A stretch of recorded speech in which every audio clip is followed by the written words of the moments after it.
दोस्तों 2 दिन रानीखेत स्टे करने के बाद हम लोग निकल पड़ते हैं कौसानी के। और कौसानी एक ऐसा हिल स्टेशन है उत्तराखंड का जिसमें चारों तरफ खूबसूरती ही खूबसूरती फैली हुई है। यहाँ की वादियाँ, यहाँ के पर्वत, यहाँ के बर्फ़ के पहाड़ जो सामने दिखाई देते हैं उनका कोई जवाब नहीं है। और यहाँ भी कुमाऊं मंडल विकास निगम का एक बहुत सुंदर गेस्ट हाउस है। हाँ दोस्तों, इस समय हम लोग हैं कौसानी के टी गार्डन में। आपको बड़ा आश्चर्य होगा ये जान के कि कौसानी में क्या चाय की खेती भी होती है। बिल्कुल होती है, जैसे आसाम में होती है, जैसे दार्जिलिंग में होती है। In the same fashion it is being done here also. अभी यहाँ पर कुछ दिन पहले ही इनकी कटाई हुई है, तोड़ाई हुई है पत्तों की, और उसके बाद इनकी कटिंग हो जाती है जिससे कि ये दोबारा से उग सकें और आपको और ज़्यादा टेस्टी चाय दे सकें। ये मत समझिएगा कि एक बार अगर इसमें से चाय की पत्ती निकल गई हैं तो अगली जो पत्ती आएंगी वो अच्छी नहीं आएंगी, ऐसा नहीं है बिल्कुल भी। और अगली जो आती हैं वो उससे बढ़िया आती हैं। जैसे किसी लड़का फेल हो जाता है तो उसकी पिटाई विटाई करते हैं, दोबारा स्कूल भेजते हैं तो वो और अच्छे नंबर लाता है। दोस्तों कौसानी में 2 दिन हम लोग रुके और यहाँ की कॉटेजेज में क्या कहिए, बहुत मज़ा आया। और उसके बाद हमारा जो लास्ट डेस्टिनेशन था वो है भीमताल और हम वहाँ के लिए रवाना हो गए। पाली के रास्ते पे हमें आज रात को भीमताल में स्टे करना है और हमें पता लगा कि हमारे एक दोस्त भवाली में आए हुए हैं जो कि हमारी तरह सुकून की तलाश में हैं और नोएडा में रहते हैं और बहुत हेक्टिक वर्क करते हैं, लेकिन वो वहाँ पर आए हुए हैं तो हमें लगा कि हमें उनसे मिलना चाहिए। तो अभी उनके घर जाएंगे और वहाँ से फिर भीमताल में नाइट स्टे करेंगे और उसके बाद वापस। तो फाइनली हम लोग पहुंच गए हैं और ये शुभांकर है, ये पूनम है। हाँ। ये लोग भी हमारी तरह गाजियाबाद में, नोएडा में रहते हैं, रात दिन व्यस्त रहते हैं और सुकून की तलाश में यहाँ आए। और हम लोग भी सुकून की तलाश में आए तो हमने इन्हें तलाश लिया। अब सुकून और सुकून मिलके सुकून स्क्वायर हो जाएगा। वो डेक पर इसीलिए मैंने तुम्हारे को बताया कि वो शुभांकर को मैं बता रहा था कि वो पंजाबी ट्रक ये देखती है। हाँ नहीं मैं बोलती हूँ कितना करेज और कितना हिम्मत है। Thank you, bye. फिर आना, खाना खा के जाना। दोस्तों हम लोग आ चुके हैं भीमताल के कुमाऊं मंडल विकास निगम के इस गेस्ट हाउस में। इस बार की हमारी उत्तरांचल की या उत्तराखंड की जो कह सकते हैं आप, उसकी यात्रा में हमने ज़्यादातर कोशिश की है कि कुमाऊं मंडल विकास निगम के सरकारी गेस्ट हाउस हैं इनमें रुका जाए। इनकी सबसे बड़ी बात यह है कि एक तो बहुत साफ़ सुथरे हैं और रिसेंटली सब रिनोवेट किए हुए हैं, तो इनमें वही फील आती है जो कि किसी 3 स्टार या 5 स्टार में आती है। इसके अलावा एक बात और आपको बतानी थी कि इनका जो रेट है वो इसी स्टैंडर्ड के जो प्राइवेट होटल्स हैं उससे लगभग 50% है। हाँ 50%, यानी कि बढ़िया से बढ़िया स्वीट जिसका कि square feet area 700-800 square feet भी हो सकता है, वो भी आपको 4,000 या 4,500 रुपये में विद डिस्काउंट मिल जाएगा। और एक बात और याद रखिए कि जब भी आप यहाँ पर आएँ तो कोशिश करें कि पहले कमरा देखें, उसके बाद रेट पूछें, उसके बाद डिस्काउंट पूछें।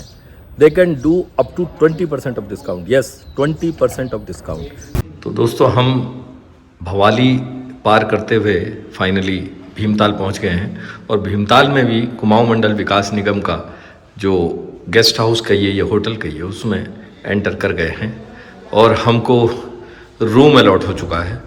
अब मैं आपको उस कमरे के अंदर का नज़ारा दिखाता हूँ। बड़ा सुंदर कमरा है, यहाँ पर किसी चीज़ की कोई समस्या नहीं है और बहुत अच्छी बात यह है कि सामने का व्यू बड़ा खूबसूरत है।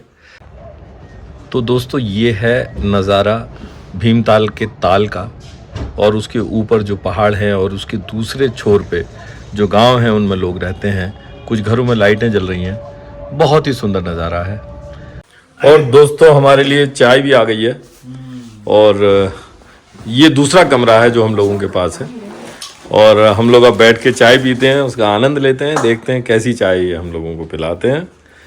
क्योंकि हम कुमाऊं मंडल विकास निगम का ये हमारा तीसरा होटल है जो इस टूर में हमने यूज़ किया है। अब इसको देखते हैं। चाय की रंगत तो बड़ी अच्छी लग रही है, बाकी भगवान मालिक है। दोस्तों ये है भीमताल की रात का एक नज़ारा। वैसे तो और बहुत सारी खूबसूरत चीज़ें हैं, लेकिन चलिए थोड़ा सा दिखा देते हैं आपको, उसके बाद हम होटल लेके चलेंगे। आपको थोड़ा सा विजिट कराते हैं।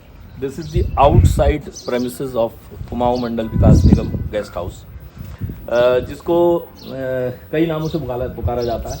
अभी रिसेंटली इसको टूरिस्ट गेस्ट हाउस का नाम दिया गया। अब ये तो सरकारी पॉलिसी है कि उन्होंने इसको क्यों दिया गया। तो ज़्यादातर जगह आप नैनीताल में जाएंगे तो तल्लीताल में आपको अलग होटल मिलेगा, मल्लीताल में अलग होटल मिलेगा, रानीखेत में जाएंगे तो वहाँ भी 2 होटल्स इनके हैं। इसी तरह हम लोग कौसानी में गए थे तो हमने एक होटल देखा था, शायद वहाँ भी 2 होटल हैं, लेकिन मुझे एग्जैक्टली पता नहीं है। तो आगे चलिए हम दिखाते हैं इसका बाहरी एरिया कितना सुंदर है और आपको एक अलग तरह की फील आती है, जैसे किसी इंटरनेशनल इवेंट में हम लोग आए हैं। देखिए कलरफुल झंडे लगे हुए हैं, देखिए परफेक्ट अलाइनमेंट की ये लाल रंग की पट्टी बनी हुई है। ये हवाई पट्टी नहीं है, ये हम लोगों के लिए है। और यहाँ पर बैठकर आप सामने ज़रा देखिए कितनी बढ़िया झील है। और ये नैनीताल से छोटी है लेकिन उससे कम हुस्न नहीं है इसका, बहुत ही खूबसूरत लगती है। खाना भी सभी जगह मिलता है और इन सभी गेस्ट हाउस में खाने की अच्छी व्यवस्था है। आपको पहले ऑर्डर करना पड़ेगा, 1 घंटे 1.5 घंटे के बाद आपको खाना मिल जाएगा और बहुत रीज़नेबल रेट हैं, बहुत रीज़नेबल रेट हैं। आप किसी प्राइवेट होटल में जाते हैं तो बुरा हाल कर देते हैं भाई, 500 रुपये की एक प्लेट जिसमें कुल 50 रुपये खर्च होते हैं। यहाँ आपको वही प्लेट 150 से 200 रुपये मिले और कस्टमाइज्ड। आप कहेंगे ऐसा बना दो, ऐसा बना देंगे, आप कहेंगे वैसा बना दो, वैसा बना देंगे। भले लोग हैं, पहाड़ के लोग हैं, आपको पूरी तरह से सम्मान मिलेगा, पूरी तरह से प्यार मिलेगा। ये एक्चुअली होटल की बिल्डिंग है और इसमें अलग अलग रूम है। इसमें डीलक्स भी हैं, सुपर डीलक्स भी हैं, नॉर्मल भी हैं और ऐसे भी हैं जिनमें 3 बेड या 4 बेड होते हैं। तो बहुत सस्ता डील पड़ जाता है। अगर दोस्तों के साथ आते हैं तो आप उसको ले सकते हैं।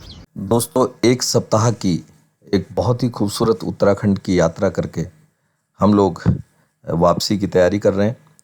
और मैं आपको बता दूं कि अगर आप समझते हैं कि उत्तराखंड में देखने के लिए नैनीताल सबसे अच्छी जगह है तो शायद हम लोग भूल कर रहे हैं, क्योंकि नैनीताल से भी सुंदर आपको भीमताल और भवाली का एरिया लगेगा, क्योंकि वहाँ पर इतना कमर्शलाइजेशन नहीं है, इसलिए वहाँ पर स्टे में और वहाँ की वादियाँ और वहाँ के जो पहाड़ हैं वो ज़्यादा नेचुरल हैं और उनको देखने में, वहाँ पर आनंद लेने में अधिक मज़ा आता है। लेकिन कितने दिन आके रुक सकते थे, वापस जाना है तो हम लोग अपनी तैयारी कर रहे हैं। रिसेप्शन पे हम लोगों ने हिसाब किया और हम आगे की तैयारी कर रहे हैं वापस पहुंचने की। तो दोस्तों, इन्हीं शब्दों के साथ हमारा ये एपिसोड यहीं पर समाप्त होता है। इस समय अभी तक हम उसी कुमाऊं मंडल विकास निगम के होटल के प्रेमिसेस में हैं और इसके साथ हम आपको आज के लिए यहीं पर इन सुंदर ख्वाबों के साथ, इन सुंदर पहाड़ियों के तसव्वुर के साथ छोड़ के जा रहे हैं। बहुत जल्द किसी नए एपिसोड में फिर आपसे मुलाकात करेंगे। तब तक के लिए धन्यवाद, नमस्कार, शब्बा खैर, जय हिंद।